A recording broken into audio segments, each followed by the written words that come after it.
one who started it all. So there's so many aspects to this story. Like it's so complicated. But let's just start with this. We're gonna split it into slices. She had this great baby. She's such a good baby. She arrived on January 9th as C-section, and it's perfect and adorable. The C-section was awful. But I felt good. I didn't have to take off any work, not even one day. Mommy took no maternity leave. My husband gets a vasectomy. He is God of the entire world because who knows why. And I said, okay, well, I have to go and renew my passport because we go to register her birth. And they're going to, first of all, they won't even register her birth because I don't have the apostille seals on my birth certificate. I'm like, okay, this is an immigration issue. Like, this is, like, she's here. You can't just not register her. And I'm like, well, Charlie, register her. Like, do it as a single dad. No, they don't let men register as single parents in Mexico. Only women can register as single mothers. Have fun with that one.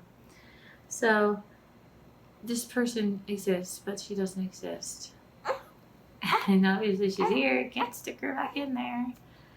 So I'm like, all right, well, let me go change my passport because the last time I renewed it, I need to renew it again. And I need to go back to my maiden name. So the baby doesn't get my ex-husband from my teenage years' his last name. That would be completely horrible. So I go over to Merida, and everything bad happens before I get there. But let me just stick to this part of it.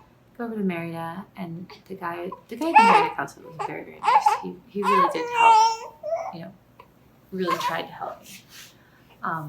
But basically said, first of all, like, oh, we don't even deal with people from Veracruz because this is, like, we just help people that live in the Yucatan. I'm like, you help Americans, like, you help Americans wherever they live. But I don't understand whether that would even be an issue. And, okay, whatever. So he tells me that in order to change the name on my passport, because Delaware is the state that does not explicitly write on your divorce certificate that you're going back to your maiden name. And I say, well, like, I can show you all my W-2 statements for the last 15 years. He's like, no, they're documents. They don't count. Documents, no. He says, you have to have 3 IDs from a country, a government. It doesn't even have to be the United States. It's just stupid within itself. I'll get a passport tomorrow. Let me go and get a passport. I'll get a passport. What do you want? Want another? I'll go get a driver's license and just. And he's like, oh, but they need to be more than 5 years old. Like, so they have to be issued 5 years before. They said, first of all, driver's licenses they expire after 4 years. So that doesn't make any sense. And nothing's working. And he just basically said, just like kind of like take her around to different little towns until you find someone to do you a favor. And I'm like, yeah, I got that a while ago. But trying to do things right. Mexico will not register her. The United States will not register her. She's stuck between 2 countries. And then coronavirus is happening all around us. And what do we do? Because I like to have that back pocket that if we need to go back to the United States, it's available. I don't plan on ever going back. But I like, oh my gosh, Shalom. I like to have that. I don't know why. These guys have welfare. Like, I know the government's going to put me up somewhere. I don't know. It's just like a comfort thing. So, at the end of the day, it's Mexico. It's all about money. And she was born. It's not like she wasn't born.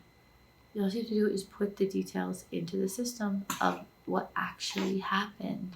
Not getting the stupid apostille seals. Not happened. So, yeah. We got her birth certificate. And it's fucked up that it cost me so much money because she was born. She's a person. She exists. But with coronavirus, lurking around the corner, I don't really want to wait and fight this out for 6 months or a year more. She has to go to the hospital. She needs a birth certificate and a CURP. They don't take the live birth certificate from the hospital after 30 days old. So there's like a lot of issues with that. And it's just fucked up. But I mean, we should be good now if we can get to an embassy